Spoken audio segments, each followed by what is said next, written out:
leaflets are in the front. Should be the Metta Sutta. And I encourage you to chant along if you feel comfortable, or just to listen, whatever you feel comfortable with doing.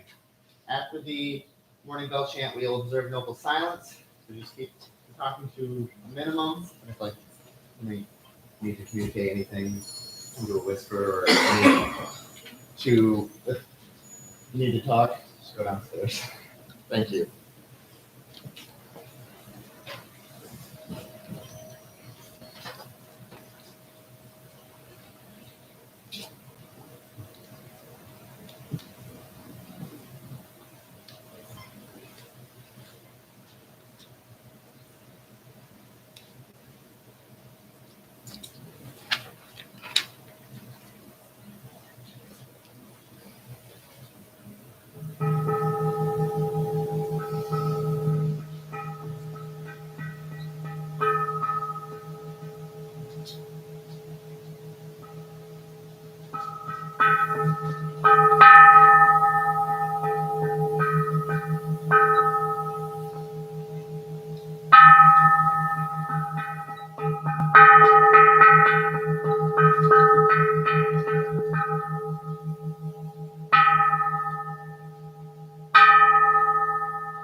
This is what should be done by the one who is skilled in goodness and who knows the path of peace.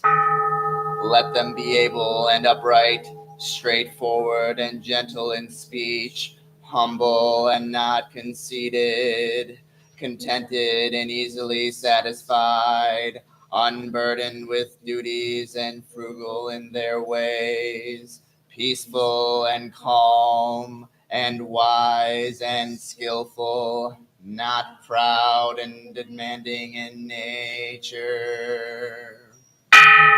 Let them not do the slightest thing that the wise would later reprove, wishing in the gladness and in safety, may all beings be at ease.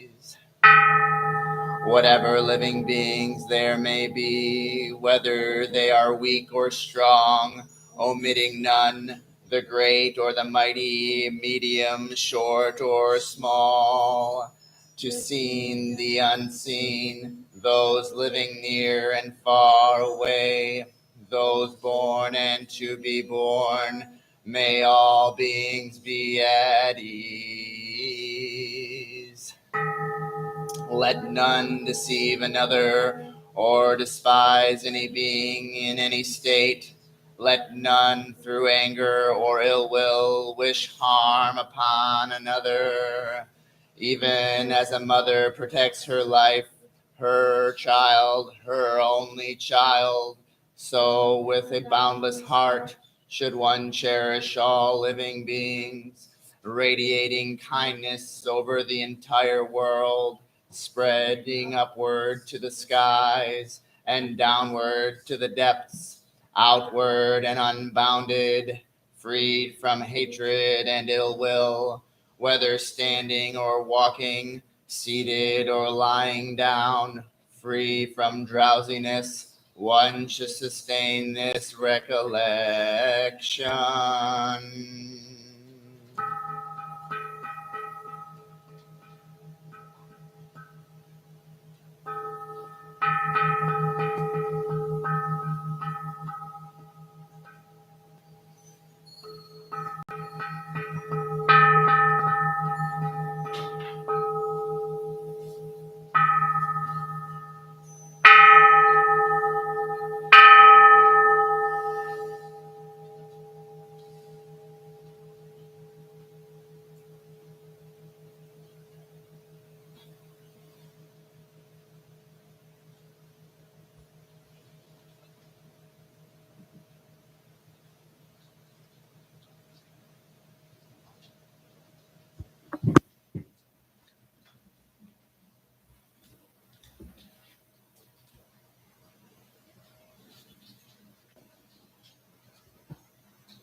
Good morning, everyone. If I could have our incense greeters come up and we can do the incense offering.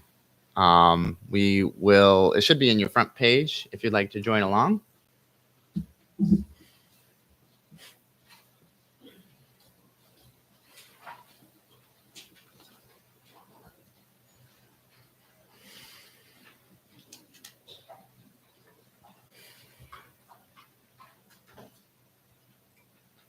And we say together, in gratitude, we offer this incense throughout space and time to all Buddhas and Bodhisattvas. May it be fragrant as earth herself, reflecting careful efforts, wholehearted awareness, and the fruit of understanding, slowly ripening. May we and all beings be companions of Buddhas and Bodhisattvas. May we awaken from forgetfulness and realize our true home.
We bow.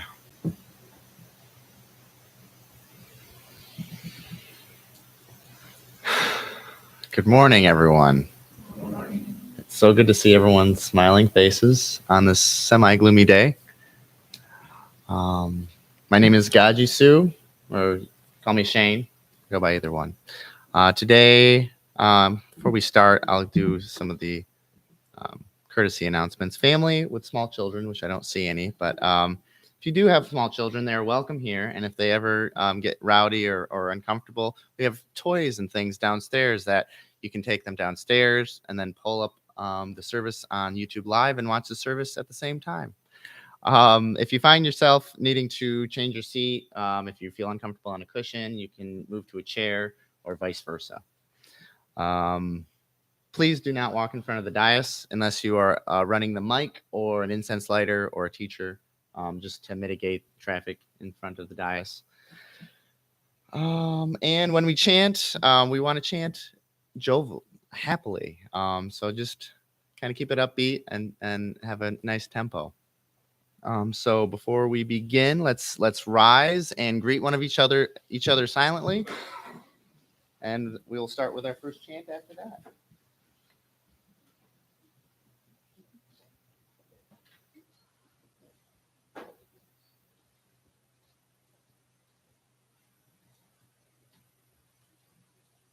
All right, our first chant is our refuge commitments on page 7.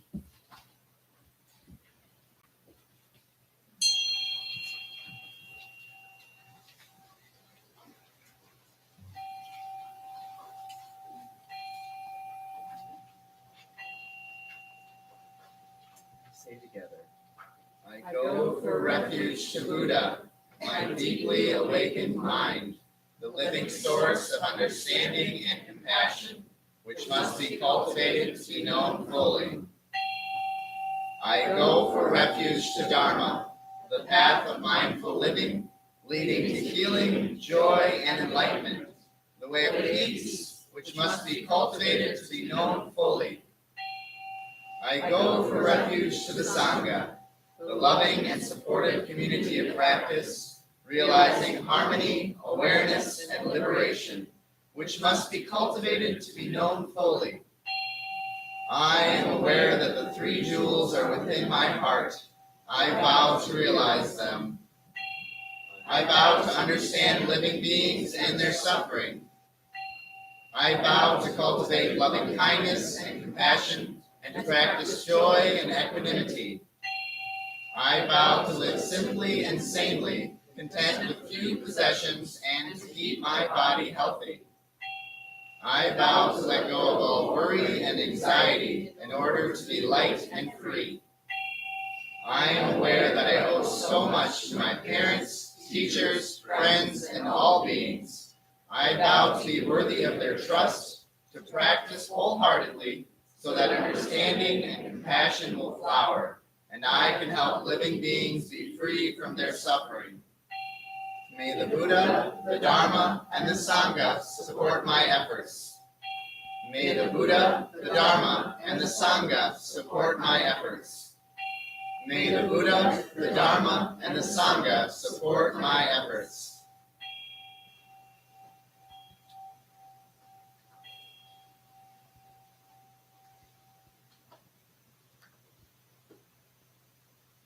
We will chant the Heart Sutra on page 8, including the name of the sutra. Bless you.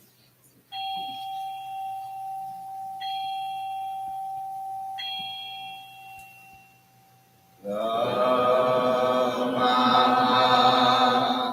Prajna Paramita Hridaya Sutra. The Bodhisattva of great compassion from the deep practice of Prajna Paramita received the emptiness of all 5 skandhas and delivered all beings from their suffering. O Shariputra, form is no other than emptiness, Emptiness no other than form. Form is emptiness, emptiness form. The same is true of feeling, thought, impulse, and consciousness. O Shariputra, all dharmas are empty. They are not born nor annihilated. They are not defiled nor immaculate. They do not increase nor decrease. So in emptiness, no form, no feeling, no thought, no impulse, no consciousness. No eye, ear, nose, tongue, body, mind. No form, sound, smell, taste, touch, or objects of mind. No realm of sight. No realm of consciousness. No ignorance, nor extinction of ignorance. No old age and death, nor extinction of them. No suffering, no cause of suffering, no cease from suffering, no path to lead out of suffering, no knowledge, no attainment, no realization, for there is nothing to attain. The Bodhisattva holds on to nothing but prajna, paramita. Therefore the mind is clear of any delusive hindrance. Without hindrance there is no fear.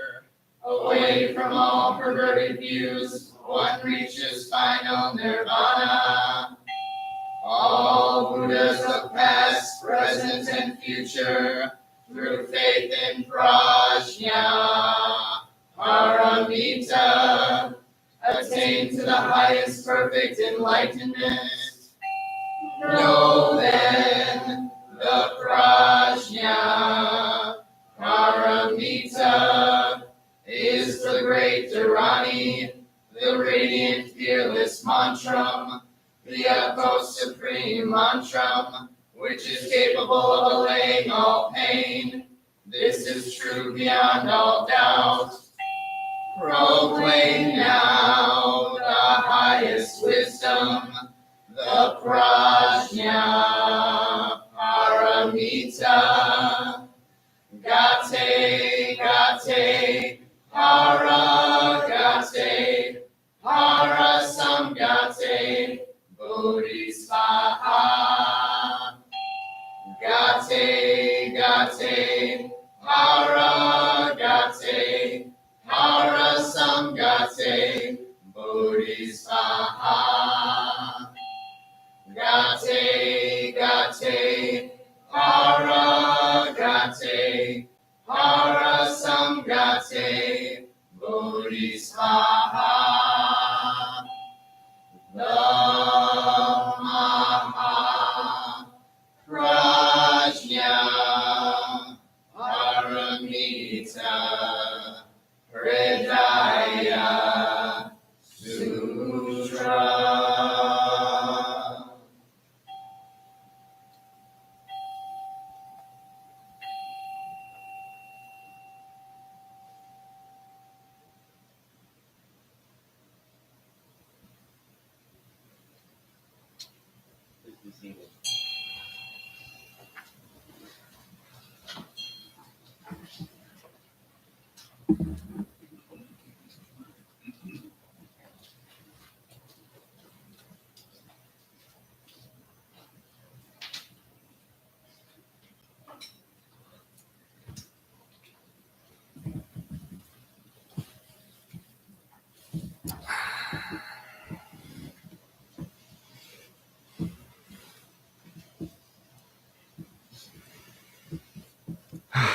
Good morning again, everyone. Good morning. Today's talk will be on the gift of the 5 ethical precepts. And I'd like to dedicate this talk to my teacher and my precept master, Hung Su. One thing he would do after we chanted the Heart Sutra, which anyone who's new might not understand the lingo too much, kind of explain a little bit of it. Like the last part, what are we saying? Gate, parasamgate, bodhisvaha. Gone beyond the beyond, awake. Woohoo! Rough translation. So that's the Heart Sutra. And that's our foundational sutra here at the Grand Rapids Buddhist Temple. Again, my name is Shane, or you can call me Gaji Su. I go by either. The gift of the 5 ethical precepts. Getting back to the subject of today's talk. Today, or actually last week, we started the preceptor program, but we have 8, if I'm not mistaken, 8 new preceptors going through our preceptor program at this moment. So you're going to hear a lot about the precepts. I think next week will be the first precept and so on. But now I'm just kind of giving a brief overview of what the precepts are, what they mean to us, and how we can practice them in our daily lives. So why do we call them the gift of the 5 ethical precepts? Well, it's like a gift. You're not taking anything, you're receiving with open hands. So the 5 ethical precepts, and sometimes they're called the moral precepts, they're the first set of, I don't want to say rules, but basically rules. There's no black and white. It's not like this is right, this is wrong. There are right and there are wrong, but in this case, it's not commandments like you'd see like the 10 Commandments. It's more of like guidelines on how to live a moral and an ethical life.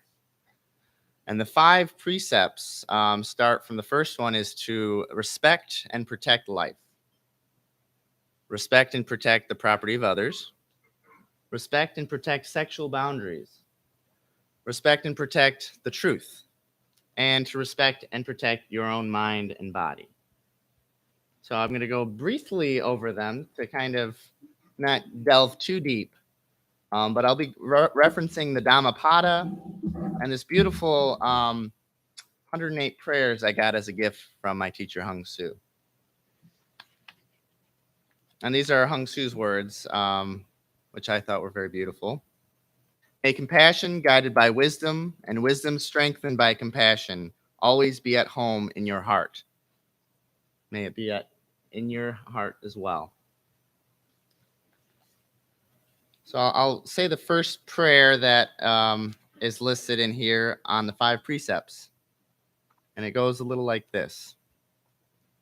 World honored one of wisdom and compassion, I take refuge in you today and every day for all time. Gladly and in freedom, I undertake to follow the 5 lay precepts. May I always treasure the moral and training requirements for a true life.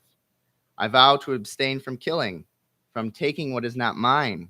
I vow to abstain from sexual misconduct and from telling lies. I vow to abstain from taking intoxicants. I vow to be sober and clear. I do this for myself, my friends, my family, my community, for all beings. Through the precepts, I find my true self and allow it to act in the world. These precepts are my deepest intentions, my very foundation. This is my vow, now and for all time. Namu Ka Sumul Bosal. And that's Korean for refuge to the Buddha. Bosal is Buddha. That's a very powerful prayer. These precepts, when we have people taking them on, that's a very strong commitment. It's a very strong gift. I remember when I took the precepts, received them as a gift. I went through the first 4, and the last one I would have trouble with. I'm really grateful there is a recovery meeting here that I had utilized after my difficulties with the 5th precept. And starting from drinking and all the other things that cloud our mind, which can even be television, books, anything that is destructive or takes you away from the present moment. Not saying that you can't watch TV or you can't have a drink, but when you're drinking to the point of intoxication and you're not thinking straight. So I had an issue with that in my past life 6 years ago. And I decided to drop out of the precepts. I was like, I can't do this. I didn't feel right doing it when I still had that issue. So I started going to the recovery meetings and I kept coming. And the next year, the next preceptor class, which was still ran by Hung Soo, I went through and I received the gift. I went through all the way and now I'm almost 6 years sober from alcohol. So I feel very grateful for this practice and for these commitments, these precepts. They're and now actually I am running the recovery meetings. So it comes from like I started from the bottom and now I'm here. And it's humbling. It's very humbling. But I received the name Juexensu or Juensu, which is Chinese for unadorned determination. I was determined to continue going. And Gajisu, I received when I took the Bodhisattva commitments. It's the same name. It's just in the Korean language, same rough translation of unadorned determination. Su is our family name, and that just means unadorned. So that is one of the precepts, starting from the back, but going into the first precept, to respect and protect life. I think the Dhammapada says it best. Let me get to that verse. And this verse is 129 from the Dhammapada. Everyone fears punishment. Everyone fears death, just as you do. Therefore, do not kill or cause to kill. Everyone fears punishment. Everyone loves life, as you do. Therefore, do not kill or cause to kill. So the thing I really love about the Dhammapada, and as the preceptors who are in training will learn or figure it out, there's always like a positive message and like the negative and the positive. So if you kill, it's bad, and if you give life, it's good.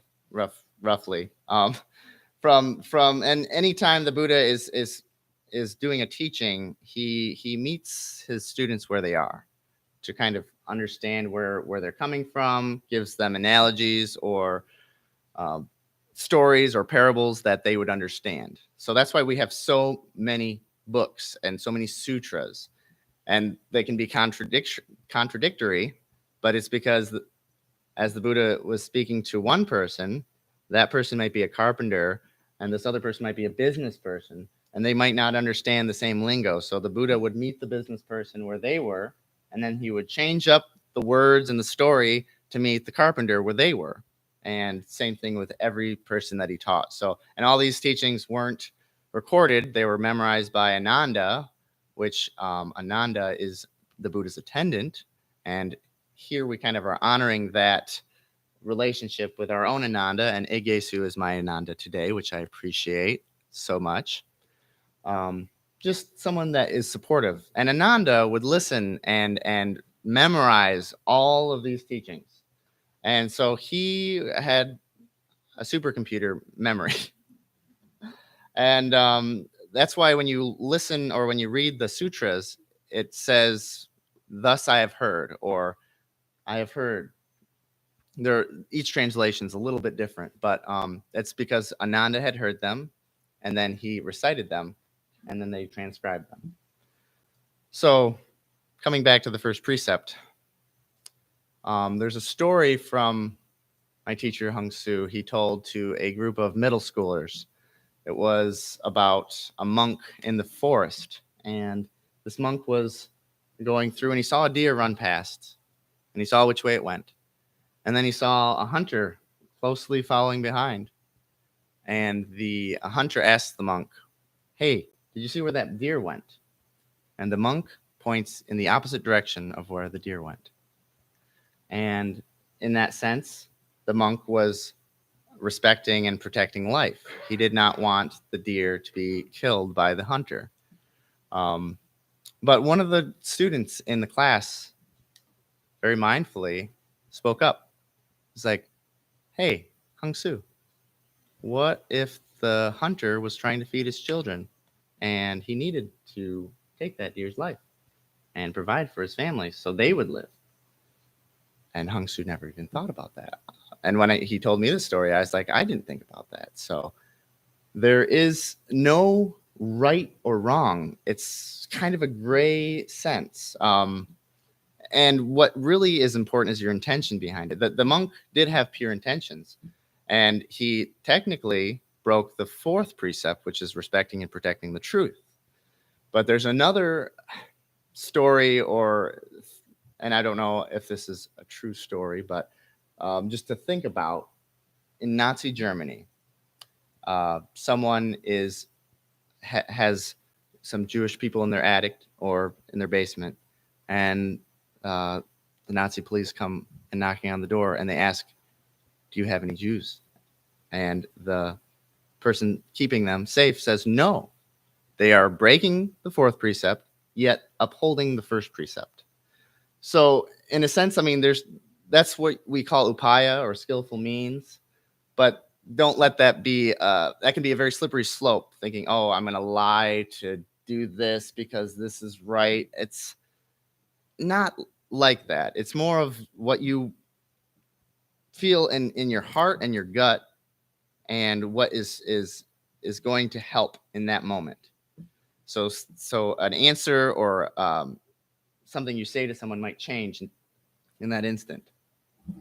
And so I'd like to recite a prayer from this book on the first precept. I lose my...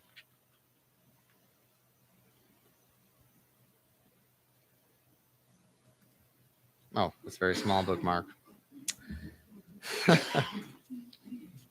So this has prayer for each precept, which I think is very beautiful. And it says, Avalokitesvara, which is Kuan Yin, or the statue here to the right, the Bodhisattva of compassion. I vow before you and all Buddhas not to kill.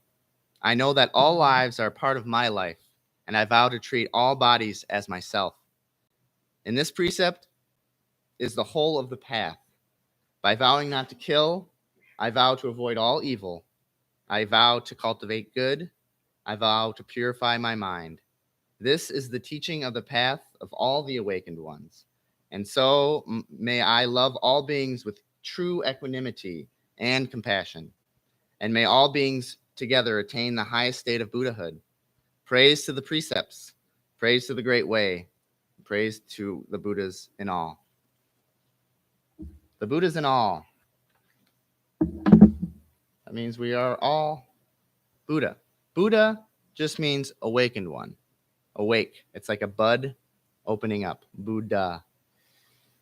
And in this tradition, Mahayana Buddhism, but I think in all of there is the Buddha nature, which is everyone has this Buddha nature within us. And it's just covered up by greed, delusion, anger, ignorance, all the mud that is. So we're not inherently evil. We're not inherently sinners. We are inherently good and pure and light. But the weight of the world, societal, all this garbage, muck, mud is kind of weighing that down. And so the practice is to kind of not really get rid of, but to kind of see through. And when there's a beautiful book by Thich Nhat Hanh, No Mud, No Lotus. Without the mud, you can't cultivate the lotus. So you can't get rid of all the mud and be like, now I'm pure, I'm perfect. That's not going to happen. It's okay, though, because that's why we call it practice. So the second precept we are on is to respect and protect the property of others. So not taking anything, not stealing, but also not taking someone's time, not taking someone's rights away, not taking someone, anything that you can take that is not freely given is something to think about. And this precept just kind of goes by your intention behind what you are taking. And then just like every precept, respect and protect. Respect it by not stealing, but protect it by giving. Dana. Dana is the word for giving. It's one of the paramitas or perfections, something that we try to do. So giving is, practicing giving is the same as practicing not stealing in this precept. And there's another prayer that I just, these are very beautiful and I've integrated them in my practice. So if anyone after service is interested in this, get with me. I vow before you and all Buddhas not to steal. May I let go of all desire for possessions of others. I vow to cultivate deep contentment and sincere generosity. In this precept is the whole of the path. By vowing to live and with loving kindness, I save all beings. For this is the Bodhisattva life. This is the working of Buddha nature. May I entrust everything to the inherent goodness and virtue within. So may I live the precept naturally, allowing them to flow forth, allowing all beings together to attain the highest state. And then it says again, praise to the precepts, praise to the way of the virtue, praise to the life of compassion. And there's also a Dhammapada verse that corresponds with stealing.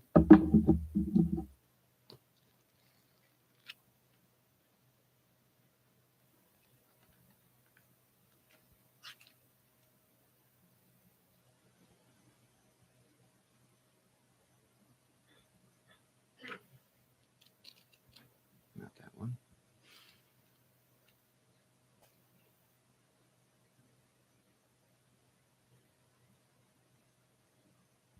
Oh, it's that one. The Brahma.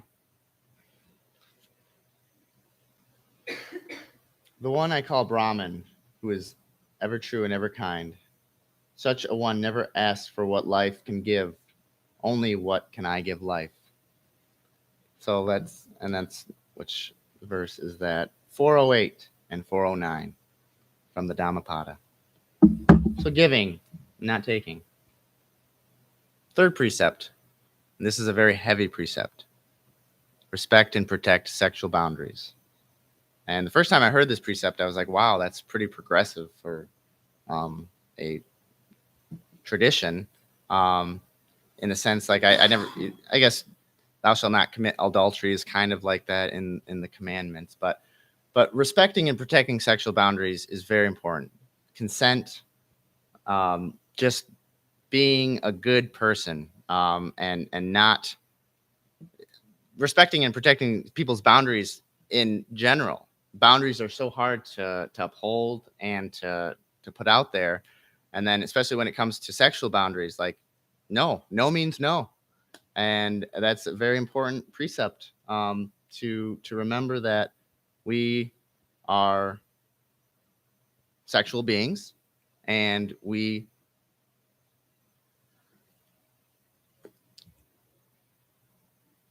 it's not saying not to have sex. There are some traditions where monks are celibate, but it's basically being respectful of people's boundaries. And the Dhammapada verse that corresponds with that is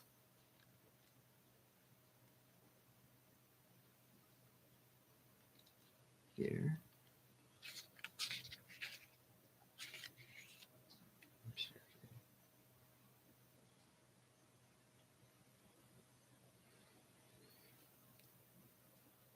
They dig their own graves who kill.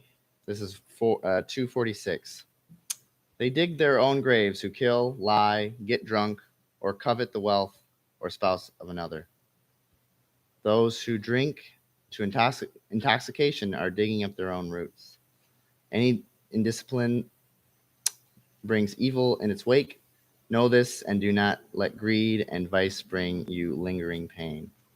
This was actually corresponding with the fifth precept, but still had a part of the third in there. And this translation uses evil and good, and maybe not my favorite translation, pure, impure, because evil carries a lot of weight, but there is evil deeds. So the fourth precept, going on, getting through all five, because this could be a lengthy talk. The fourth precept is to respect and protect the truth. So again, not lying, but also not telling being tactful with your speech, being honorable, not telling someone something that's going to hurt them, even though it's the truth. So it's your intention behind your words. Your words carry weight. Thoughts, words, deeds, the three gates of karma. And it all starts with your thoughts, and then it comes out into words, and then it translates into action. So your words carry weight, a lot of weight. And so the truth is very important to uphold, to respect, and protect. And then going back to the story of like, then can you never lie? If you are protecting life and it is extenuating circumstances that, like the Nazi situation, or that's kind of an extreme situation, but things like that, like, hey, I'm not going to say something that's going to jeopardize somebody else, even if it's the truth. So that's just a thing to keep in mind. And there's a Dhammapada verse for that. Just like there's an app for that. Let's see if I can get the right one this time. 176. He who transgresses the central law of life, who speaks falsely or scoffs at the life to come, is capable of any evil. The central law of life in this is the truth. Going to the fifth and final precept. Before I do that, actually, I would like to just share this brief prayer that corresponds with the fourth precept.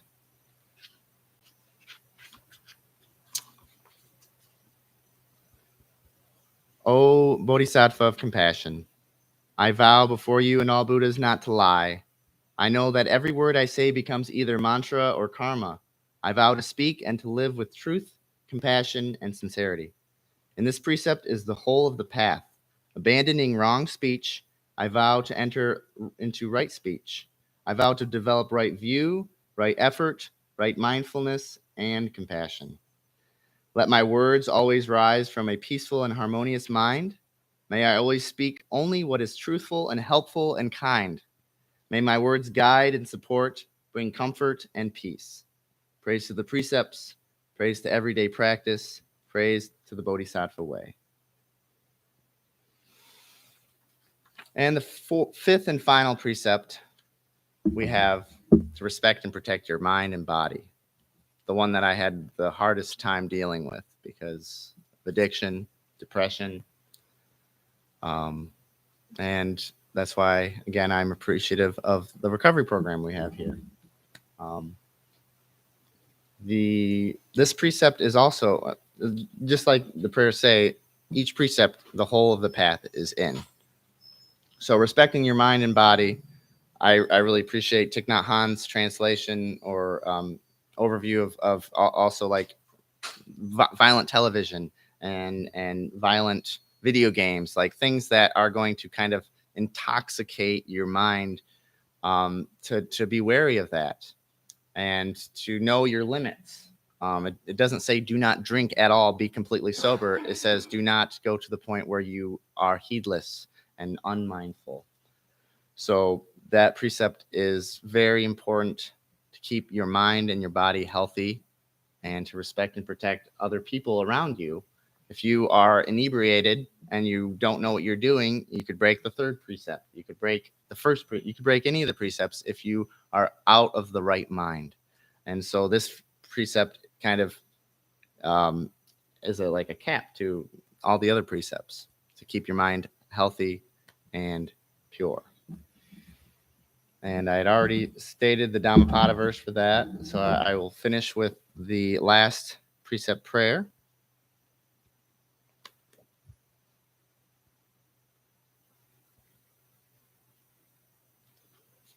The fifth precept. O compassionate Bodhisattva, I vow before you and all Buddhas not to consume intoxicants. I vow to never to drink to excess. I vow never to harm anybody. For the health of myself and all beings, I vow to be sober.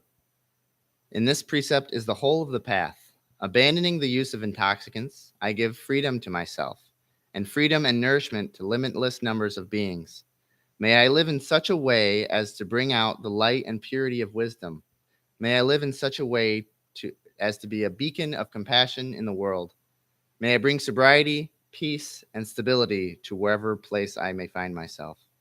Praise to the precepts, praise to the five great jewels, and praise to the precious treasure within. The precious treasure, which we all have. Just like in the Heart Sutra, it says there's nothing to attain. There's nothing to get outside of yourself. It's all within. And this practice helps us realize that inherent Buddha nature within us. And that's why we come here every Sunday. And that's why we practice. And we will do that by sitting in meditation. And if anyone here is your first time meditating, I'll kind of give a brief overview of how to sit. First, take your seat. Second, and you can be in a chair or a cushion, cross-legged. If you're in a chair, have your feet planted flat and just kind of imagine a string kind of pulling up your spine. And then you need to have a point of focus, in a sense, 25%. That's your breath. Your breath is always with you, unless you're not living. But you guys are all alive and here and well. So you use the breath as your anchor. And the third thing is when you have a thought, any thought, it could be like, oh, what's for breakfast, this, that, or the other. You're just like, oh, thinking. You label it thinking, and you come back to your breath. And you have your eyes open slightly. If you feel comfortable with that, that's if you see the statues, they're all slightly opened, 4 to 6 feet in front of you. And we'll sit for about 7 minutes. Just prepare yourself for meditation.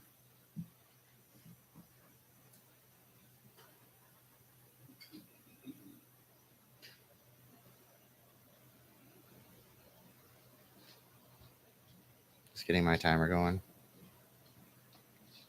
So I'll do that afterwards.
We bow.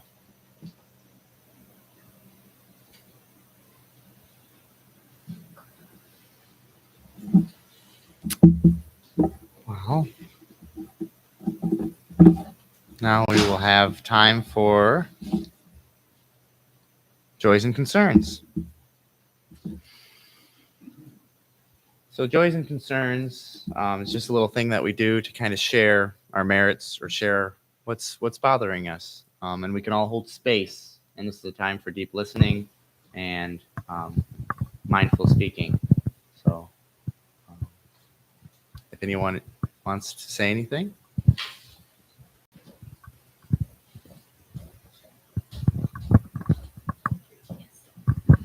My name is Gail or Kaji Sue. Our temple maintains a little patch of dirt right over there near the parking lot, and we've planted flowers there, and we keep it tidy. And I was out this morning picking up trash, and I have met some really very interesting people walking on the sidewalk, as you can imagine. And one of the gentlemen right out here passed me, and we nodded silently. And I turned around and he's picking up trash and putting it in the trash can. And That's that was beautiful. really wonderful. Yeah. But the most profound thing, you talked about Dharma or generosity. I was emptying the trash into the trash can there. And a gentleman who I've seen in the neighborhood before walked past me. We went at it.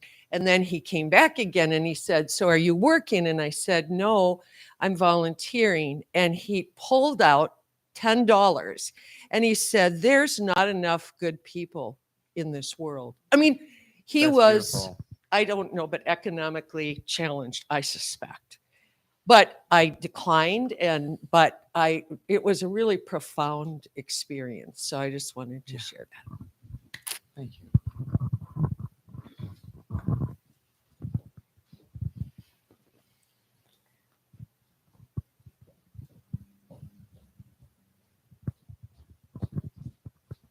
Oh, over here.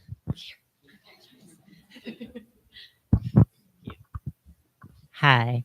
I went to see a Reiki person and she unblocked my chakras and also yeeted the trauma out of my body that I was carrying for a really long time.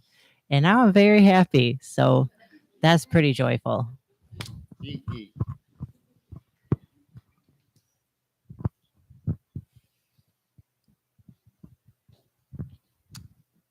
Well, I have a joy and concern, and I have a mic as well.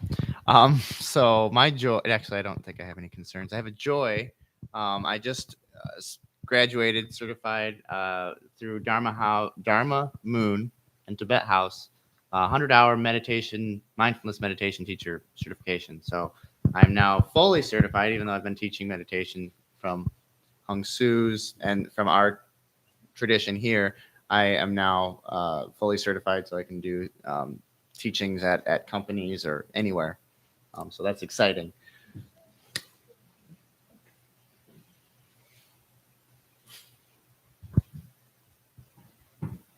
Do we have anything from online?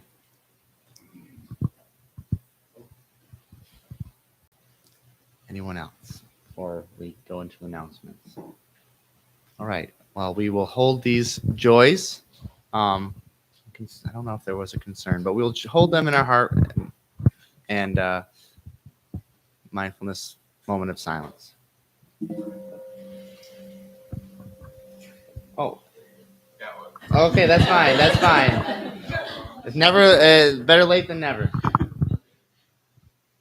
So,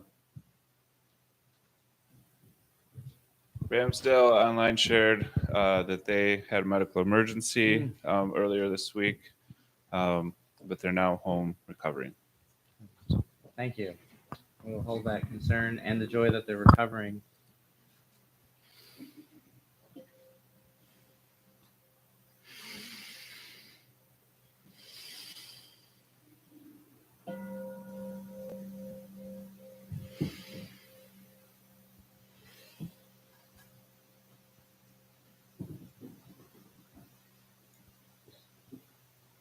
Now we have temple-related announcements.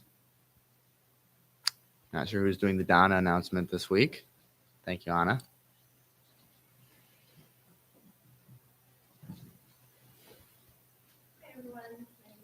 Anna. Same thing. Okay. I'd like to do the Dharma announcement today. So, as Kaji said earlier, Dharma is a central practice of our Buddhism practice, and Dharma means generosity, and there are many ways that we can all be generous towards the temple, which is run off of our generosity. No one gets a paycheck or any compensation. So, we have Dharma boxes at each end of the hall where you can leave a cash or check donation. There's also a QR code on the box where you can scan and go to PayPal. If you are on YouTube, or you're only on YouTube today, there's a drop down called See More, and that should lead you also to PayPal. If you would like to donate material goods, you can always take things like soap, toilet paper, a towel. There are ways to help with your time and your energy, doing the Dharma announcements, or being a greeter, or helping clean the temple, set up and tear down some of the different potlucks we have. So if you have any questions about those, you can see our teachers in gray. Thank you. Thank you.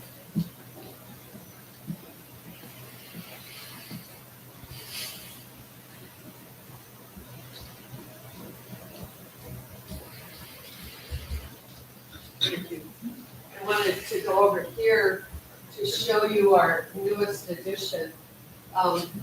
Sorry, people on YouTube. Will you stand up? If you feel comfortable. Kate, will you stand up? I know she doesn't want to, but Kate, Young Sue, and his wife Fanchen, we created this quilt. It was just done, and it will go for the online auction, which will be up on November 15th. And talking about donor generosity, Anna, who was just up, is not only an artist, but she's a technical wizard. So she's helping put it online. So watch for that. There'll be links. We have really great stuff. If anybody has an item that they would like to donate, we're still taking those. But back to the quilt. It is made with, so you can put a dowel at the top should you choose to have it as a wall hanging. And it's called the Eightfold Path Quilt. So, and then along the border, we made various blocks. So that I wanted to just share with everybody. Kate, do you have anything else? No. Okay, thank you, Gail. Yes. And to everyone online, we'll be posting a picture on that so you can see it. Any other announcements before I begin the other announcements? Okay. September announcements. The board meeting, our temple board meeting, is going to be Sunday, September 17th. Everyone is invited to observe. It goes from 11:30 until 1 p.m. and it meets at the temple downstairs, or you can join via Google Meet. More information on the website with links and everything. That is today, the 17th. Thank you.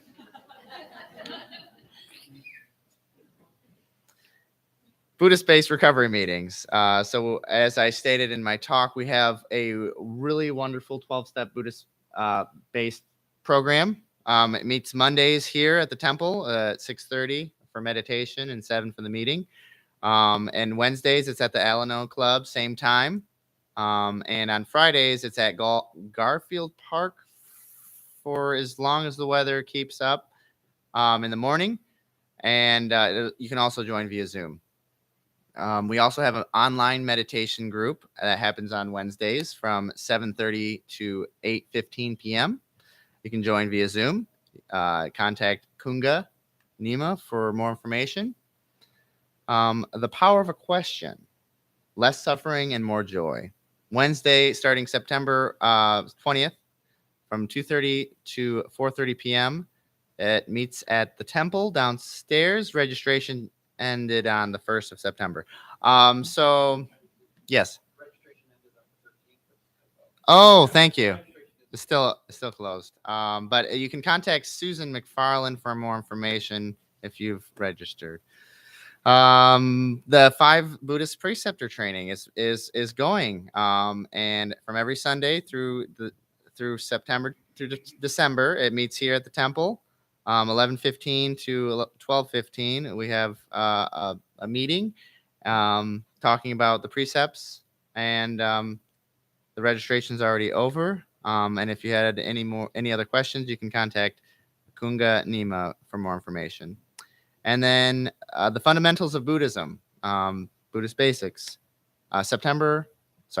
Saturday, October 7th is when that is, 9 to 12 p.m., 9 a.m. to 12 p.m. It meets at the temple, and the registration ends on September 30th, so you can still register for that. Contact Reverend Kunga Nima for more information. All these event details can be found at zengr.org, or you can see our weekly newsletter, which you can, if you're not signed up for that, you can sign up for that on the website. I don't think I missed anything. Now we will stand and do our closing gathas located on page 9. Stand up gently if you're on the ground. You're like me, my feet are asleep.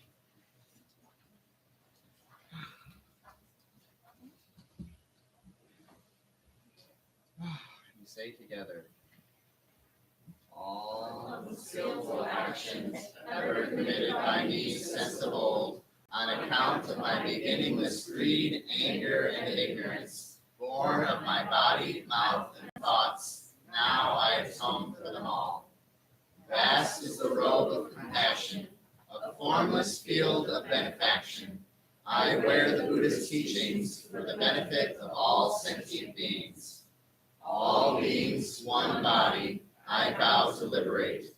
Endless blind passion, I vow to uproot. Dharma gates without number, I vow to penetrate.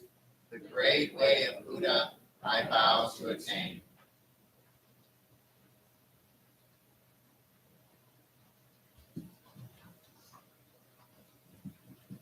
And we'll have this side bow to this side if you feel comfortable. And we just ask that you pick up the footlets. Someone will probably come around. You can leave the cushions as they were, just kind of tidy them up as you found them, or better than you found them.